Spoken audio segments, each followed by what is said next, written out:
Nous voici au pied du mont Saint-Michel. Cette région est exceptionnelle pour observer les marées. Ce sont les troisièmes plus importantes du monde. La mer se retire parfois tellement loin que l'on peut compter jusqu'à 15 km de plage. Et près de 30 fois par an, la marée monte si haut que le mont devient une île.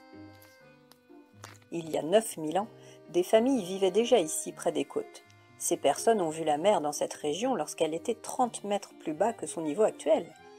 Depuis, la mer n'a cessé de monter, ce processus est toujours en cours de nos jours. Mais pourquoi la mer monte? Je sais, c'est à cause du réchauffement climatique. Les banquises fondent et le niveau de la mer augmente. Tu as raison, c'est bien à cause du réchauffement climatique. Mais la fonte des glaces ne joue aucun rôle dans le phénomène de la montée des eaux. Regarde ton orangeade avec ses glaçons. Lorsque ceux-ci seront fondus, le niveau de ton orangeade n'aura pas monté. Cela ne veut pas dire que le réchauffement climatique n'est pas l'un des plus graves problèmes de notre époque, car les eaux plus chaudes font fondre les banquises où vivent les ours polaires, ou font dépérir de magnifiques coraux des atolls des mers tropicales. Le niveau de la mer s'élève bien à cause du réchauffement climatique, mais parce qu'en se réchauffant, l'eau des océans se dilate et prend plus de place. Revenons aux marées. Hubert, qu'est-ce qui fait qu'elles existent? C'est à cause de la Lune. Oui, c'est exact, Mohamed. Les marées sont dues à la gravitation des planètes, et la Lune, qui est l'astre le plus proche de nous, joue un grand rôle. Mais il n'y a pas qu'elle. Le Soleil aussi participe au phénomène. La force de gravité s'exerce sur toute matière. Ainsi, la Lune soulève non seulement la mer, mais aussi les continents. La Terre, qui a la forme d'un ballon de football, se transforme alors, grâce à l'attraction de la Lune, en un ballon de rugby. La mer a une drôle de couleur par ici. Mon tonton qui habite aux îles Marquises m'a montré des photos de la mer. Elle est beaucoup plus bleue là-bas. Mais est-ce que ça veut dire que la mer d'ici est polluée? Non, pas du tout. Prends un peu d'eau de mer dans un verre. Tu te rendras compte de sa véritable couleur. Regardez, Hubert avait raison. L'eau de mer est transparente.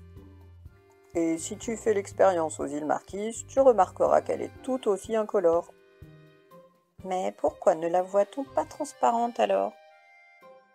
La lumière du soleil contient les couleurs de l'arc-en-ciel. Les rayons rouges et jaunes sont absorbés par l'eau, qui ne renvoie que les rayons bleus. C'est pour cette raison que lorsque le temps est gris ou que le soleil est moins vif, l'eau nous apparaît grise ou brune. Mais la lumière du soleil n'est pas l'unique raison. Dans certains endroits, comme dans les lagons du Pacifique, on peut voir des mers aux couleurs vertes ou turquoises. Ce phénomène est dû aux nombreuses algues qui contiennent de la chlorophylle. Grâce à celle-ci, l'eau absorbe encore plus les rayons du soleil. Oh, regardez, un banc de dauphins! Oh, il y en a beaucoup! Cela fait une trentaine d'années que des grands dauphins ont élu domicile dans la baie du Mont-Saint-Michel et ses alentours. On en a recensé près de 600. Ils ont de grosses marques sur leurs ailerons, ils ne sont pas malades? Non, ils sont en très bonne santé. Lors des jeux sociaux, les grands dauphins se mordent au niveau de l'aileron et provoquent des cicatrices, des balafres et des dépigmentations qui seront apparentes toute leur vie. Attention Mohamed, ne sois pas distrait si tu bois ton verre. Cette eau de mer est beaucoup trop salée pour être potable. Oups. Sait-on pourquoi la mer est salée, Hubert? Oui, ce sont les rivières et les fleuves qui, lorsqu'ils se jettent dans la mer, amènent la majeure partie du sel. En dévalant des montagnes sur les roches de leur lit, les eaux des rivières arrachent de petites particules de potassium et de chlorure de sodium. C'est le sel que nous utilisons pour la cuisine. Ensuite, un autre phénomène entre en jeu, comme vous le savez. L'eau des océans s'évapore continuellement sous l'effet de la chaleur. C'est ce phénomène qui crée les nuages et la pluie. L'évaporation de l'eau n'entraîne pas le sel. Celui-ci reste et s'accumule dans les océans. Mais alors, si le sel reste, les océans vont devenir de plus en plus salés? Non, je vous expliquerai plus tard pourquoi.